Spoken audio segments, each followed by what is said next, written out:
Pues yo creo que podemos comenzar, bueno, desde el comienzo del semestre en este curso, en este seminario de evolución de la cultura y la política en España. Habíamos anunciado la, la participación y una charla que nos va a dar una conversación, ¿no? de la, de la intelectual y también política eh, española. Yo creo que es sin duda alguna una de las personas más lúcidas, ¿verdad?, en el panorama español, ya tanto a nivel, digamos, filosófico, así también como político, ¿verdad? Y ella es la doctora Clara Rama San Miguel, que ha sido diputada en el partido Más Madrid, en la Asamblea de Madrid, que ahora termina con el fin de la legislatura del 4 de mayo, que como habíamos hablado también en la clase anterior, es el día de las elecciones, ¿verdad?, en esta comunidad. Y bueno, me parece que algunos de ustedes ya les he hablado un poco, ¿no? Pero la profesora Rama San Miguel es ahora profesora en la Universidad de Zaragoza, en el Departamento de Filosofía, y bueno, obviamente que también, como ustedes leyeron, es una intelectual pública que interviene de manera sistemática en los temas más candentes y más importantes, ¿no?, de contexto político español. Además de eso, hay que recalcar que Rama San Miguel es autora de un libro importante sobre el pensamiento de Marx, ¿verdad? Fetiche y mistificación capitalista, la crítica economía de Karl Marx, que se publicó por Siglo XXI hace ya un par de años, ¿verdad? No sé si fue el 2018 o 19. 2018, sí. Se reedita ahora, está próxima la segunda reedición para este año. Sí, excelente. Y bueno, además de eso, obviamente que como académica y estudiosa de la teoría política, de la historia de las ideas, Clara Rama es pues una académica importante que ha escrito sobre numerosos temas, autores, ¿no?, desde Carl Schmitt hasta Marx, hasta Heidegger, Junger, ¿no?, la tradición alemana, ¿verdad?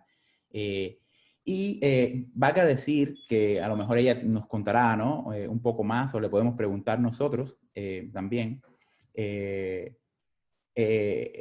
sobre digamos, ella es una figura importante en la emergencia de partido, un nuevo partido político, ¿no? Más País, ¿verdad? Y su variante, digamos, autonómica, que es Más Madrid. Es un partido que, como les dije en la clase anterior y estuvimos conversando, emerge de Podemos, ¿verdad? Y Podemos, como sabemos, es el partido, ¿verdad?, que se alza luego de la crisis de la representación y la irrupción del 15M en España, ¿verdad? Hace ya unos 10 años. Así que bueno, es un gusto realmente y agradecemos tu tiempo, Clara. Y entonces, cuando quieras, puedes comenzar y después, bueno, vamos a tener una conversación, hacerte algunas preguntas, ¿no? Y gracias por estar acá. Estupendo. Nada, al contrario, muchas gracias a ti, Gerardo, por la invitación. Es un gusto estar aquí. La verdad que ya son varias veces que hemos podido conversar y bueno, yo por mi parte estoy muy agradecida porque la verdad que Gerardo pues siempre tiene una atención y un cuidado exquisitos, ¿no?, a estar atento a todos los fenómenos que se van produciendo, políticos, a ambos lados realmente del Atlántico, y siempre en concreto con nuestro país pues ha tenido siempre una mirada muy aguda, muy atenta, y está siempre al margen de todos los matices de nuestra actualidad política, intelectual, y le agradezco siempre todas las oportunidades que hemos tenido de conversar y por supuesto pues poder participar hoy en esta conversación. Y nada, gracias también a todos por asistir. Para mí es un gusto y bueno, espero que les resulte interesante, y luego también pues podemos abrir un turno, supongo, de preguntas y comentarios. Yo lo que quería hacer primero en la exposición, me había pedido Gerardo, era un poco dar un panorama general, ¿no?, de esta cuestión de las rutas o los horizontes abiertos en estos últimos ya realmente 10 años, ¿no?, en la última década. pondríamos el punto de inicio un poco en este momento de 2011, de irrupción, digamos, de malestar y de quiebra del sistema político, digamos, tradicional bipartidista, y se trataría de recorrer un poco, bueno, pues durante toda esa década, todos los cambios que se han dado, tanto daré un par de pinceladas, digamos, sobre lo más inmediato, electoral y político, como también las cuestiones más de fondo, ¿no? Digamos, los cambios culturales, políticos, a nivel también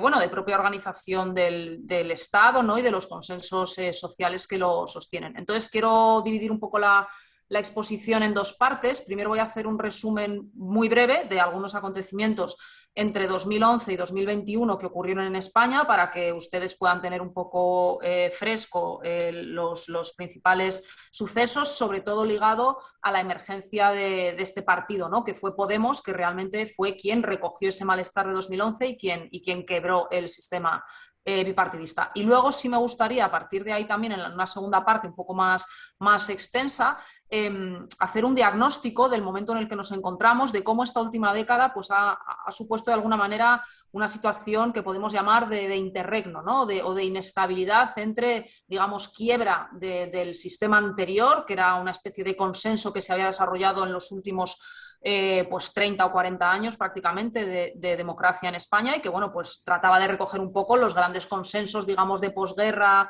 del estado del bienestar, que a España llegan más tarde, ¿no? Por la cuestión de la dictadura. Y cómo eso creo que se viene quebrando desde 2010 y desde la crisis, y que eso ha afectado digamos, de una manera profunda los consensos también sociales. Entonces, en este segundo apartado hablaré de una cierta inestabilidad en el sistema parlamentario y el propio Estado español, unido también al conflicto territorial. Quiero hablar de esto que se ha llamado la tonalidad populista, o el tono populista de lo político, y quiero hablar también de alguna quiebra de consensos culturales del estado del bienestar. ¿Bien? Bueno, entonces comienzo, como decía, primero con un breve resumen de la etapa en España 2011-2021, sobre todo ligada a la emergencia del partido Podemos.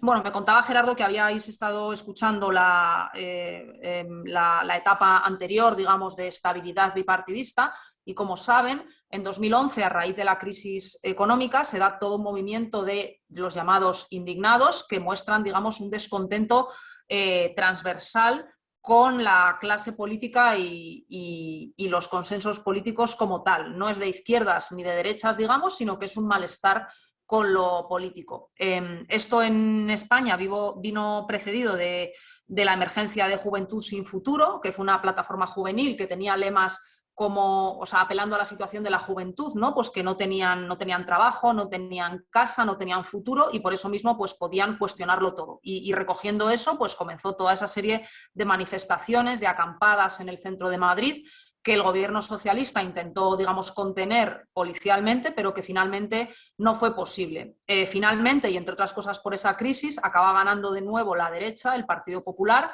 después de ese verano de 2011. Y el partido político de Podemos nace un par de años después, digamos, para intentar canalizar todo este malestar. Se presenta primero en el Parlamento Europeo en 2014 y cada vez va aglutinando, digamos, ese debate público y ese cuestionamiento del establishment, digamos, político, ¿no? Con un discurso que se apoya en tres pilares. Por un lado, una, digamos, refundación democrática y una crítica, digamos, a ese poder concentrado de las élites, del 1%, ellos decían somos el 99%. Por otra parte, una idea de patriotismo progresista, tratar de disputar la idea de España que siempre había sido utilizada por la derecha nacionalista. Y por último, un discurso claro de justicia social, ¿no? de programas de igualdad y justicia social.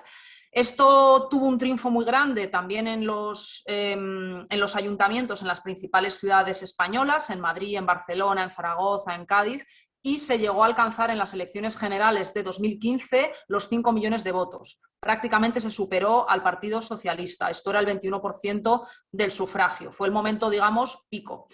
Una repetición electoral al verano siguiente y Podemos decidió unirse a Izquierda Unida, que era el partido tradicional de izquierdas. Esto tuvo como resultado, aunque pueda parecer paradójico, una pérdida de votos. Se perdió 1 millón de votos en total.